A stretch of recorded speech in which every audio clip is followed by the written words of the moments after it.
Anthony, thanks for joining us. I hope you're well and everyone's okay. Yeah, very pleased to be here.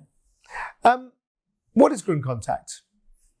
Well, Gronn Kontakt is Green Connect in Norwegian, and that is where the name has come from. So it is our Norwegian charging company. Norway being very much ahead of the UK when it comes to electric car penetration and electric car charging. We usually estimate somewhere sort of between 4 and 5 years ahead. And at the moment, they're actually seeing over 60% EV sales in that country, compared with the 6% that we're seeing in the UK. So it really is quite an extraordinary environment for EVs. And a lot of the lessons that they've seen in Norway can now be applied into the UK charging market. And that's something that we're, of course, looking to do. We're discussing this month a very simple question, which is, are EVs really green? And the initial answer would be, of course they are. They're much greener than fossil fuel cars. And to some extent that's true, but there's lots more to an electric vehicle than just kind of, the emissions that come out of the non-existing exhaust. Yeah. There's the technology, there's the provenance of the batteries, the rare earth elements. How green do you think EVs are yourself? I think it's a really interesting point. It's probably one that is not raised enough, but it's also one which is misrepresented significantly by both sides. And I think that it's not really given a fair understanding, and we also don't give it the benefit of time. Internal combustion engine cars have had 120 years of development. EVs basically ceased development in about 1900 and then started again probably 10, 15 years ago. So you've got to also allow the technology to catch up there and the innovation to change, which will make EVs greener. But if we're looking at an EV today and saying how green is an EV today, we're looking at the three aspects of the life cycle of the EV. Of course, we're looking at the manufacturing, we're looking at the operation, and then we're looking at the disposal or the recycling of. And I think we can clearly say that in terms of manufacturing today, a mid-sized EV will create a higher carbon footprint than a mid-sized internal combustion engine vehicle. And the simple reason for that is the battery. As you mentioned already, the rare earth metals and the production of that battery does create more greenhouse gases. I do expect those figures will be reduced. So I do expect over time we will see an improvement in that.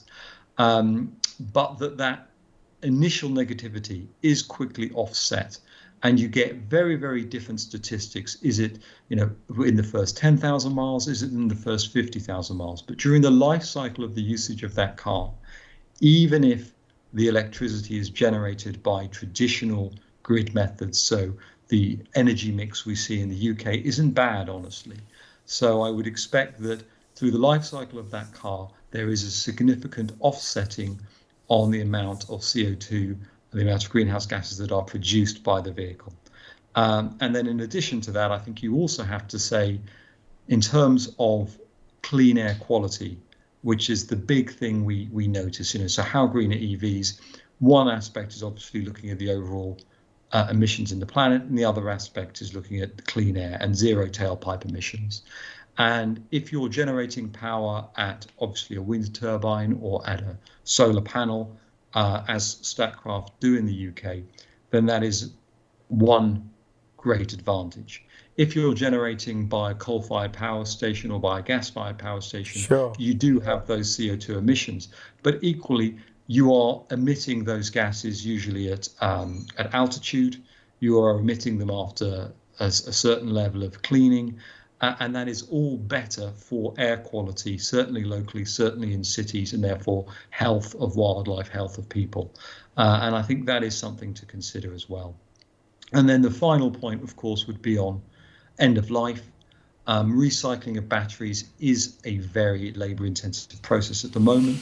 Reuse of batteries, second life batteries for power storage, for emergency backup, I think that's something we're going to see a lot more of.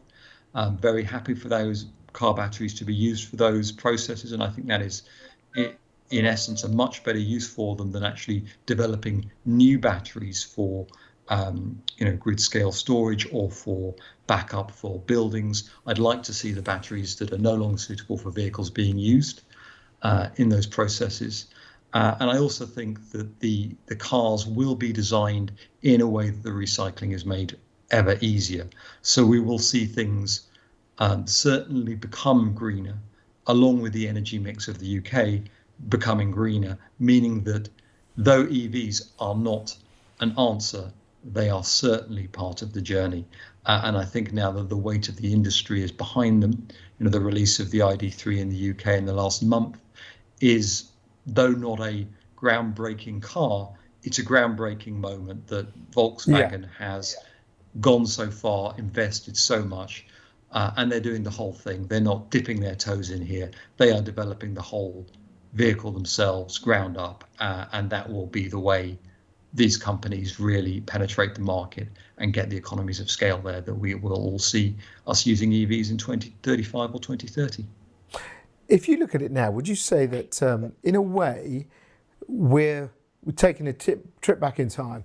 We're in the 1920s or something like that, when Ford had just invented the production car, the Model T, and by the 20s to the 30s, the technology, the changes were immense, and then we went through that big kind of august period with motor cars in the 50s and 60s, and then we started to do things. In a way, EVs have a real opportunity here, as you just said, to be designed for the future, to be designed now, to be multi-purpose in 5 years' time, to be something that stores my energy, to be something that you can just take the battery out and stick it into a power system.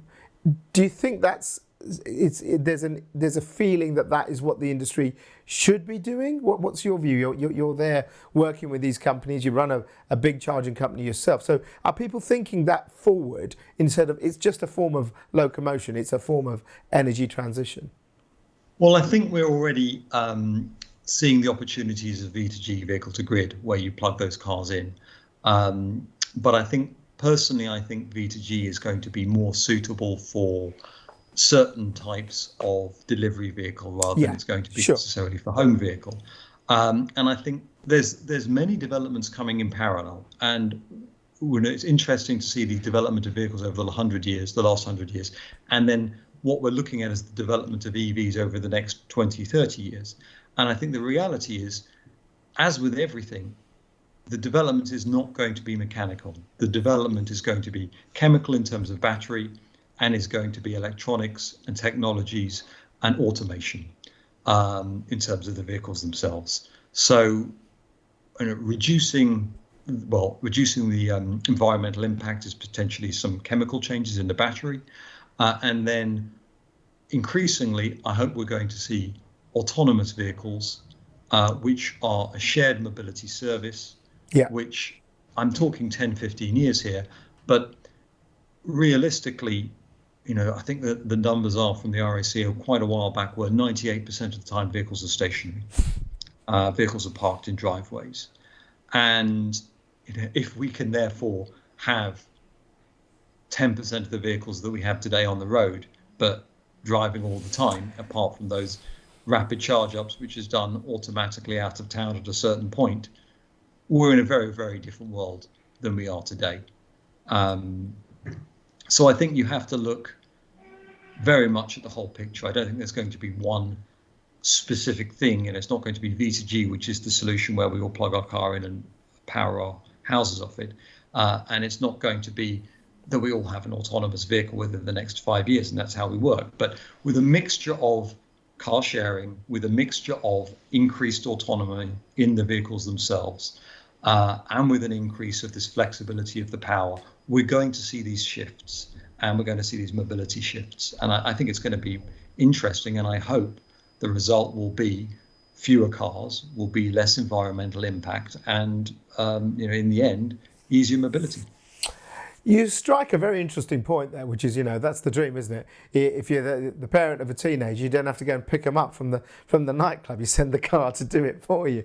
I mean, if you look at how things are going, do you think we're going to have a very different attitude to what a car is? Because, some people, it's the love of their life. There's a whole culture around cars, but they could just be little boxes of transport that pick you up and drop you off and go off and pick up someone else. Well, I think that's a generational shift as well. And I think that the those of us who love cars as though they are an extension of our very being are probably Gonna struggle, a little bit past it already, honestly, in a genuinely kind way.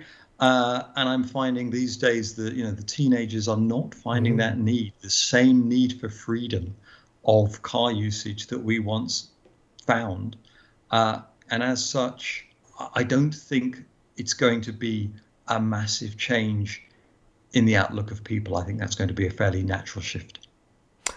Let's talk about your company and let's talk about charging, because this is the one thing that is always the bane of people's life, which is it's all great having these cars and they start to look like cars instead of boxes like they did 10 years ago. But the thing is, where the hell do you charge the buggers? How long does it take to charge them?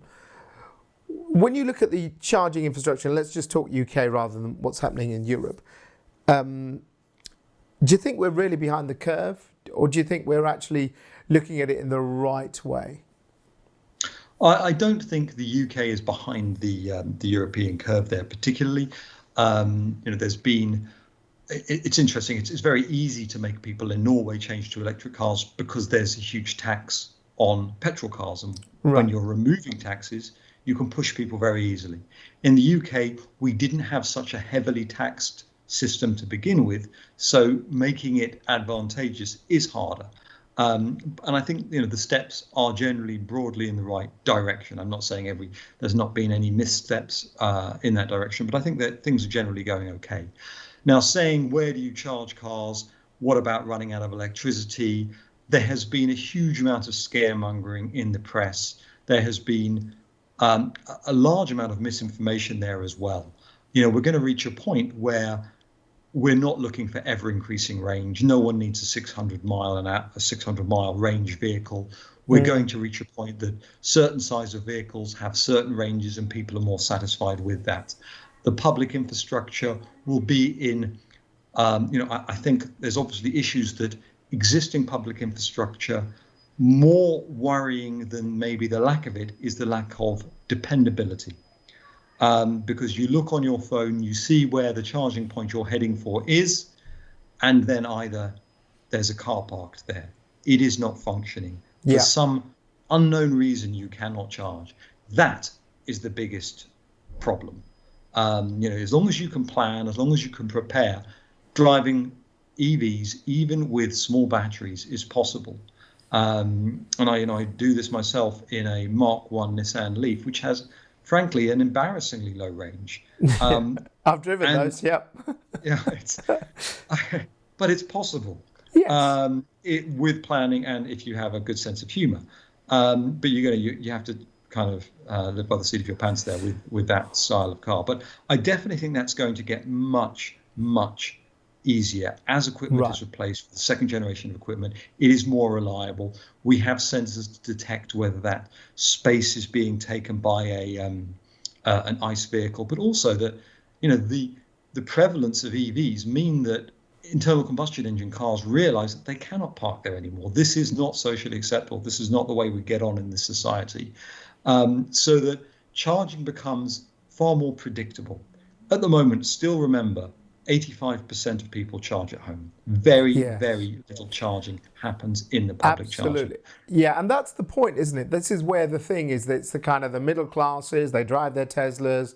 Here I am in leafy North London, you see plenty of electric cars. If you go to somewhere like, a poorer part of the north or East London or somewhere, in the Shires, you won't see that. There wouldn't be that infrastructure. So for you, the charging infrastructure, the criticism that would be put to companies like you, you're building for the rich. You're putting it in places where rich people can charge their Teslas or whatever, or they can go to a nice big supermarket. But what about for the poorer people who live in tower blocks, or the people who live in the countryside who have got very little facilities anyway there?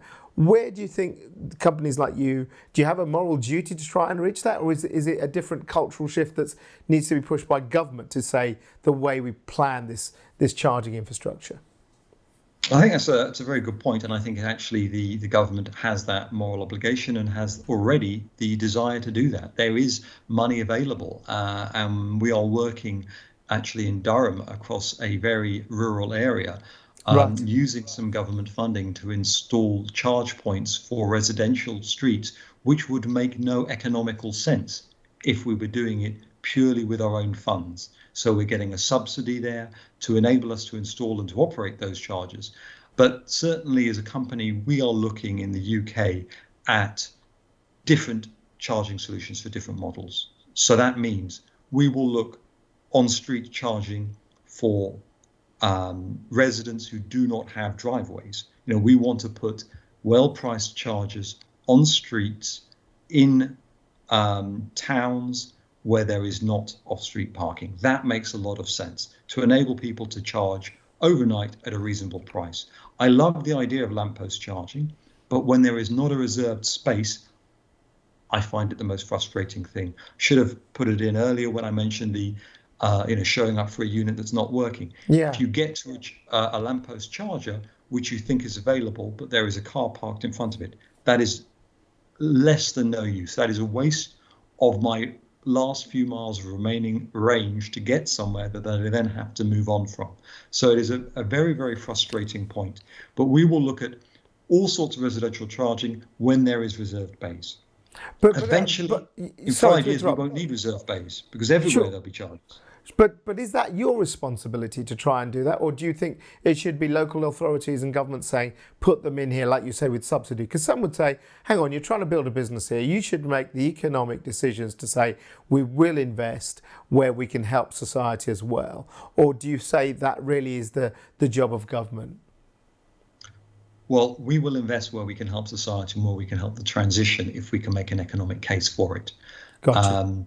And we need certain things to make that economic case. For instance, I'm not going to put chargers on a street where there's off-street charging because that won't make economic sense. I'm not going to put it where the council refuses to give me an allocated bay because I don't believe that makes sense. But if we can, but you're right as well.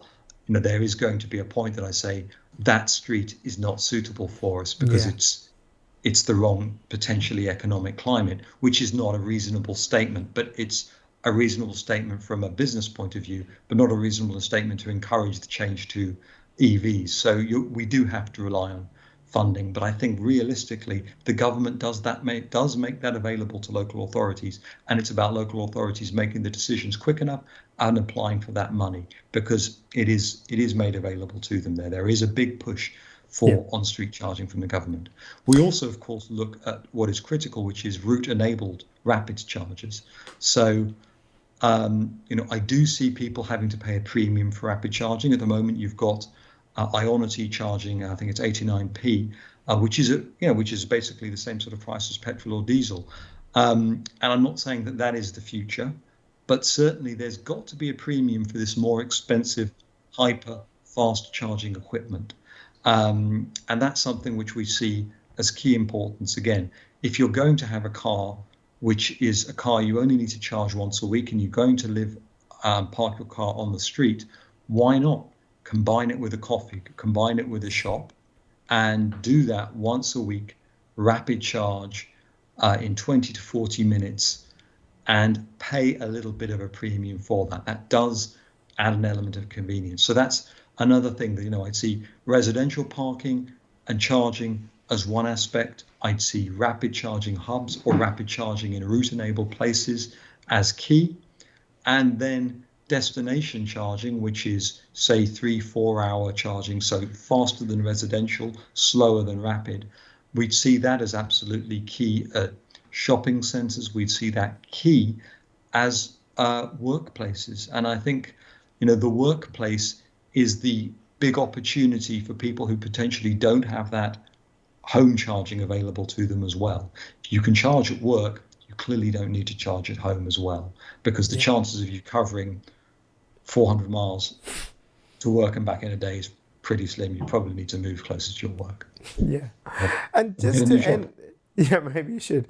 To end with, do you think that, we're living in the time of the pandemic. Do you think any of these implications of changes to home working or it may be a shift? I'm sure we will go back to offices that maybe a lot less than they used to be. Do you think that we're going to have a rethink right now about what we actually do need? We're going to see a change in the way we're commuting, but Right now in London, which is also where I live in leafy North London, I'm seeing the roads are busier than ever. Yes. I'm seeing no one's willing to use public transport, so everyone is in a car, and the traffic is horrendous. So I think the shift will be interesting, but I don't think we know what it will be exactly. To end with, do you feel positive about where the UK is going in terms of its EV transition? Are we going to have a very different looking sort of country in 10 years? I do feel positive. I think, the 2030, for me to bring the ban forward to 2030 is obviously a good thing, both environmentally and also for the direction of the business. I believe that a country with a bold attitude towards climate change and a bold attitude towards adoption of EVs suffers potentially a small pain, but with investment, it helps it to reinvent itself in the correct direction. And I certainly think at the moment, we have a country which is suffering during the pandemic and suffering because of the type of economy we have, being very service-based. So the opportunities presented to us by adoption of new technologies can benefit the economy in a broader scale, as well as the climate in a broader scale. So I do feel as though the UK has an opportunity, and that broadly we're on the right tracks in terms of EV adoption. Thank you very much for your time, Anthony. Thanks. Thank you.